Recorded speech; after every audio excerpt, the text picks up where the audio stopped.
Hi hello नमस्कार. आजच्या आपल्या नवीन व्हिडिओमध्ये सर्वांचे अगदी मनापासून स्वागत करते. आय होप सर्वजण मस्त आणि मजेतच असाल आणि मजेतच असायला हवं. छान असा नजारा बाहेरचा म्हणजे भरपूर पाऊस पडून गेलेला आहे, त्यामुळे सगळीकडे ओलं ओलं आणि बाहेरचं वातावरण खूप सुंदर दिसत होतं, हिरवंगार असं. तर आत आले तर कट्ट्यावरचा पसारा बघू शकताय. सकाळची भरपूर घाई गडबडीमध्ये मी आपलं स्वयंपाक वगैरे केलेला आहे. असंच मी काय केलं, चहा करायचा होता. आता काढायला इतका वेळ नव्हता कारण 1 किलोचं पाकीट होतं. ते मी काय करते भांड्यामध्ये काढल्यानंतर ना मग हळू निवांत आपलं कारण घालायला गेलं की डब्यामध्ये सांडणार म्हणून हा पार्ट मी मागेच ठेवला. आता मला देवपूजा करायची होती. देवपूजा तशी तर माझी हे झालेले आहेत, देव वगैरे घासून वगैरे ठेवलेले आहेतच.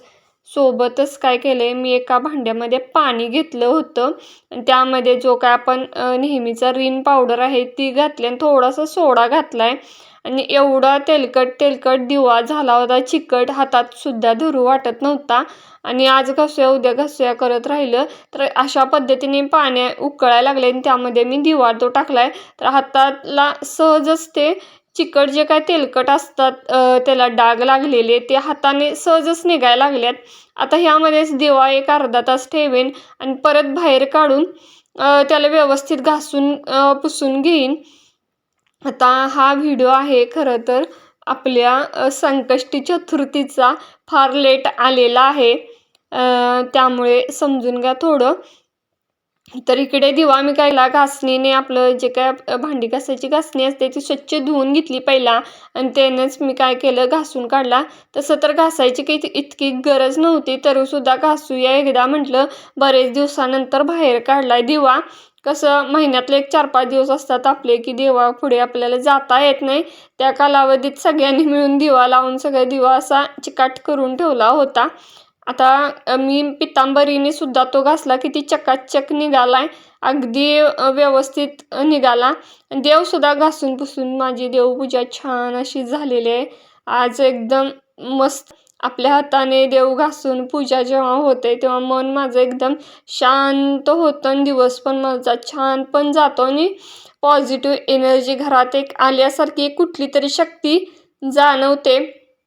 बाहेर इकडे पाऊस सुद्धा चालू झालेला आहे.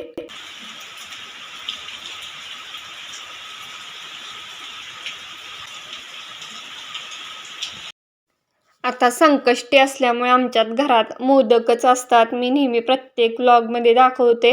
आता ओलं खोबऱ्याचे जे काही मोदक असतात आणि गूळ वगैरे घेतलाय. खोबरं मी मिक्सरलाच बारीक करते आणि थोडं काय करते, दोन्ही मिक्स करून म्हणजे गूळ चिरून घेऊन आपलं खोबरं असतं ते बारीक मिक्सरला वाटून थोडं कढईमध्ये परतून घेते, जेणेकरून आपला जो काय खोबऱ्याचा कच्चटपणा आहे तो निघून जातो. नाहीतर काय होतं, पोटामध्ये असं दुखतं जर कच्चं जर घातलं तर उकडायला ठेवलं तर. थोडंसं मी काय केलं, ते आपलं व्यवस्थित भाजून घेतलं दोन्ही मिश्रण आणि इकडे माझे मोदक सुद्धा छान असे झालेले आहेत. ॲक्च्युली हे गव्हाच्या पिठाचे आहेत. पांढरे का दिसालेत व्हिडिओमध्ये मला काय माहीत नाही, पण हे फक्त गव्हाच्या पिठाचे कणिक मळूनच केलेले आहेत. नेहमीच जे चपातीचं कणिक मिळते त्याचेच आहे आणि छान असं कढईमध्ये मी उकडायला ठेवलेले आहेत. एक 25 भर माझे मोदक इथे तयार होतील आणि आमच्या घरी तर सगळ्यांनाच आवडतात. आधीमध्ये पण केले तरी सगळेजण व्यवस्थित खातात. आणि इकडे मला भाजीसुद्धा करायची होती, तर भाजीला मी जे काय आता वाटण घालते तेच वाटण पहिला मी हे व्यवस्थित भाजून वगैरे शिजवून घेते आणि त्याच्यामध्ये मग मी अख्खा मसुरा जो काय असतो, अख्खा मसुरा तर म्हणता येणार नाही पण मसुऱ्याचीच अशी भाजी बनवणार आहे. ती छान मी उकडून घेतलेले आहेत मसुरा, ते मी ह्यामध्ये घातले. कुकरात कसं दोन्ही पण लावलं होतं, भात आणि मसुरा, कारण एका कुकरमध्ये दोन्ही पण शिजून जाईल म्हटलं. नाहीतर भातासाठी वेगळं आणि त्याच्यासाठी वेगळं करत बसलं की सगळा गॅस पण वाया जातो. आता हे असं दिसायला पातळ, काय हरकत नाही, थोडं एक 10 मिनिटात सगळं आळून येतं ते आणि छान अशी उसळसुद्धा बनते त्याची भाजी छान.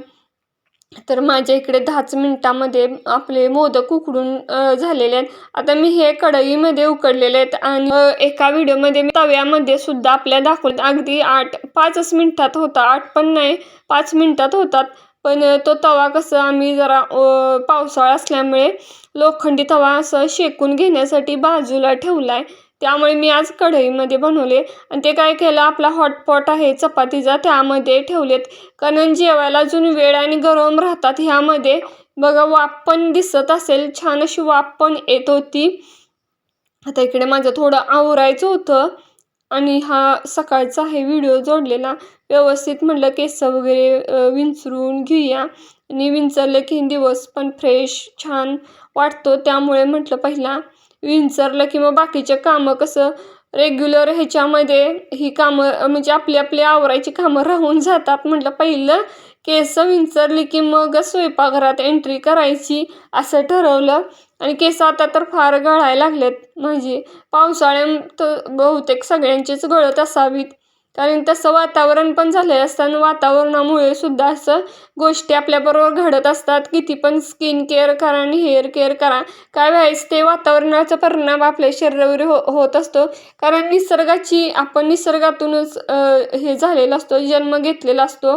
प्राकृतिक प्राकृतिक जगामध्ये आपण राहतो. प्रकृतीचं जसं देणं असतं तसं आपलं पण प्रकृतीला देणं लागतं.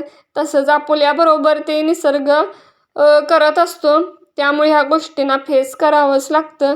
चला इकडे सकाळी काय केलेलं आहे, आदल्या दिवशी थोडा भात राहिला होता, तोच मी कुकरला गरम करायला लावला ते इतकं बास होतं दोघं जेवणार असल्यामुळे. आणि साय पण माझी थोडीशी काढायची होती भांड्यामधली, म्हणून म्हटलं पहिल्यांदा साय काढून घ्या. त्याचं आठवड्याला आपलं तूप वगैरे होतं त्याच्यासाठी. आणि मुलगा असा मोठा मुलगा आहे, तो क्लासला जाऊन आला आहे कम्प्युटरच्या, म्हणजे लँग्वेजेस तो शिकायला आहे. आणि त्याचे आता कॉलेज पण चालूच होईल थोडे दिवसात. राऊंड चालू असल्यामुळे दिवस आता घरातच असतो. सकाळी क्लास करतो आणि दुपारी माझ्याबरोबर असतो, घरी असतो. आणि छोटा मुलग्याचा कसं शाळा चालू आहे त्यामुळे तो त्याची डब्याची सगळी घाई गडबड, सकाळी 8ला तर डबा लागतोच. आणि ह्याच्याबरोबर आता हे मोडं आणायला मी ठेवलं होतं, माझं लक्षच नव्हतं. त्याला बर्फ जमलाय, म्हटलं बाहेर काढूया आणि मग तिची उसळ वगैरे करता येईल म्हणून. तर सकाळी आदल्या दिवशी जे काय मोदक राहिले होते तेच नाश्त्याला